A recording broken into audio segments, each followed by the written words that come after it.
Senate में उमर अयूब और opposition leader आपके शिबली फराज और मेंबर कौमी असम्बली जरताज गुल साहबजादा हामिद रजा, इन सबको 10-10 साल की सज़ा हुई है, डिस्क्वालीफाई भी हो सकता है। आप लोग इस पे कैसे रिएक्ट करेंगे? देखें बतूल, मैं तो देख के एक पूरी एक जमहूरी पार्टी को, पार्लियामेंट्री पार्टी को फारिग कर दिया गया है। 10-10 साल सज़ा दे के आपने पूरी जमात को, वो लाहौर का फैसला देख लें, सरगोदा का देख लें और अभी ये देख लें, ये बिल्कुल पॉलिटिकल विक्टिमाइजेशन है। और हमेशा ही इस नून लीग ने इसी तरह किया है, क्योंकि ये जो जितनी अदालतें हैं ना, जो ATC कोर्ट्स हैं, मैंने कल भी मीडिया में बताया, anti terrorist court are being controlled by the ministry of law and justice. और ministry of law and justice एक मिनिस्टर के अंडर आती है और मिनिस्टर के ऊपर एक चीफ एग्जीक्यूटिव है जो प्राइम मिनिस्टर है। ये इस 5 अगस्त का हमारी मोबिलाइजेशन देखकर 2 साल तक ये कुछ नहीं करते, अचानक ही ये सारा कुछ करते हैं। इसके पीछे अब विजडम क्या नज़र आ रहा है इनका पार्टी का? पहले तो चलो जिस तरीके से हमसे सीटें इन्होंने ली, अभी ये एब्सोल्यूट मेजॉरिटी चाह रहे हैं कि एक पार्टी को बिल्कुल, अभी तो ये KPK की तरफ भी बढ़ेंगे, यानी इनके जो मोटिव्स हैं, जो अल्टीरियर मोटिव पार्टी के पीछे हैं, ये पॉलिटिकल पार्टी को ख़त्म करना चाह रहे हैं पूरा, ये जो इनका प्लान था। तो ये कुछ भी नहीं होगा। ये देखना, जहाँ इद्दत के केस, जहाँ साइफर के केस ख़त्म हो गए, हम तो उस पॉलिटिकल जंग लड़ रहे हैं। ये जब कॉन्स्टिट्यूशनल कोर्ट में जाएगी, हमारी कोशिश ये होती कि जल्दी केस लगे, वो भी अदालतें 26वीं तरमीम के बाद, जैसे इमरान खान के केस आपने देखा लग ही नहीं रहे, तो हम इनको चैलेंज कर रहे हैं। हमारा फैसला हो गया, कल आपने गौहर साहब को भी सुना, हम इन जो फैसले, जिस तरीके से ये पॉलिटिकल विक्टिमाइजेशन हुई है और जिस तरीके से ये ट्रायल ही फेयर नहीं हुआ, इन फैसलों को हम चैलेंज करने जा रहे हैं, क्योंकि हमारे पास यही ऑप्शन है। सरेंडर करेंगे? नहीं, देखिए, हम हाई कोर्ट में जा सकते हैं। हाई कोर्ट में जितने फैसले हुए, पहले आपने देखा ना, वो जो आज, बल्कि आज एक अहम खबर आपको बताऊं, उन्होंने स्टे कर दिया है वो जो अब्दुल लतीफ़ अफरीदी हुआ था, क्या नाम है, चित्राल वाला फैसला, पेशावर हाई कोर्ट ने उसने चैलेंज किया, उसको इस्लामाबाद हाई कोर्ट से सज़ा हुई थी, फिर उसने वो चैलेंज किया, उसके जो वहाँ इलेक्शन हो रहे थे, इन्होंने इलेक्शन की डेट दे दी ना। इलेक्शन कमीशन देखें बतूल कितनी तेजियां फुर्तियां दिखा रहा है। लीडरशिप गिरफ्तारियां हरगिज नहीं देगी। नहीं, अब क्यों देगी? क्योंकि ये कोई इश्तिहारी थोड़ी होता, जाके हाई कोर्ट में चैलेंज कर देंगे और साथ ही बेल भी हो जाती है। और साथ हम, मेन चीज़ ये है कि इलेक्शन कमीशन, वो इलेक्शन कमीशन जो 12 जुलाई के फैसले को तो सार रख के बैठा रहा है, जो सुप्रीम कोर्ट का फैसला था।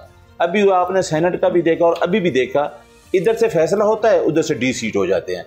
तो ये तो हर चीज़ हर आदमी को नजर आ रही है। न्याज़ी साहब, 5 अगस्त को आपको कौन, आपका जो एहतजाज है वो लीड कौन करेगा? क्योंकि 26 नवंबर एहतजाज के केस में 50 से ज़ायद लोगों को ऑलरेडी उनका वारंट गिरफ्तारी जारी हुआ।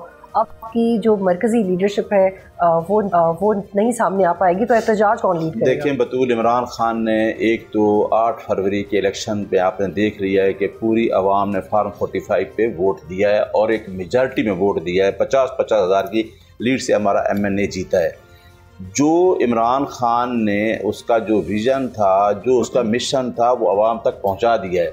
मैं अभी कश्मीर में 2 जगह पे गया हूँ, मुजफ्फराबाद और आगे डिस्ट्रिक्ट बाग झेलम। यकीन करें कि आवाम इतनी वो अटैच है इमरान खान के साथ कि आवाम खुद निकलेगी। देखें जी बिल्कुल, आपकी बात बिल्कुल सही है न्याय साहब, लेकिन बैरिस्टर गौहर ने अभी कुछ देर पहले ये कहा है कि 5 अगस्त की एक्टिविटी सिर्फ एक दिन की एक्टिविटी है, आप लोग अपने शहरों से बाहर निकलें, रैलियां निकालें और बस एक दिन की एक्टिविटी। ये तो इमरान खान ने भी कहा है कि ये कोई जो मैं लड़ाई लड़ रहा हूँ, ये कोई 1-2 दिन की लड़ाई नहीं है, मैं तो 96 से लड़ता आ रहा हूँ।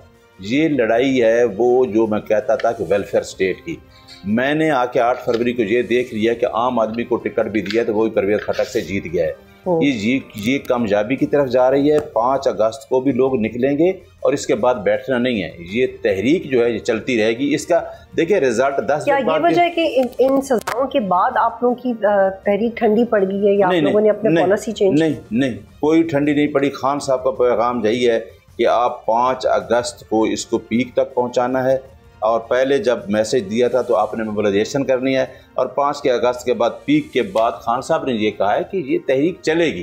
ठीक है ना। गौहर साहब ने भी यही बयान दिया कि आप 5 अगस्त को निकले और ये तहरीक रुकनी वाली नहीं है। कल आपने APC का भी देख लिया, 8 पार्टीज ने भी किया। हम उन लोगों को इंगेज कर रहे हैं, हम सिविल सोसाइटी को, मीडिया को। लीडर उसमें आई नहीं जी, APC में आज तक की लीडरशिप इसमें आई। देखिए तो उनके साथ क्या हो रहा है, जहां आपने ये वॉलंटरीली तो फिर एहतजाज तो फिर जद्दोजहद तो ऐसी नहीं, जद्दोजहद कर रहे हैं हम कि आपने जो ट्रायल में लोग जा रहे हैं इस्लामाबाद में, जो पिछले ट्रायल्स हैं उनमें भी लोग जा रहे हैं, उनकी गिरफ्तारियां भी शुरू हैं।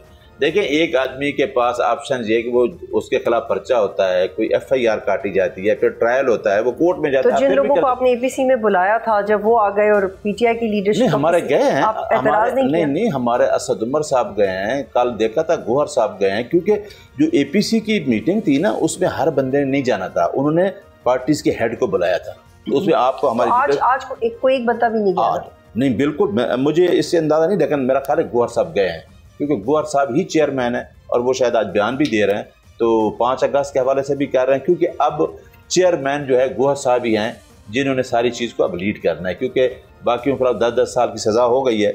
और कल गौहर साहब ने ये भी कहा है कि हम अपनी डायरेक्शन चेयरमैन से भी देंगे। सब्सक्राइब करें और बेल दबाएं ताकि कोई खबर रह न जाए।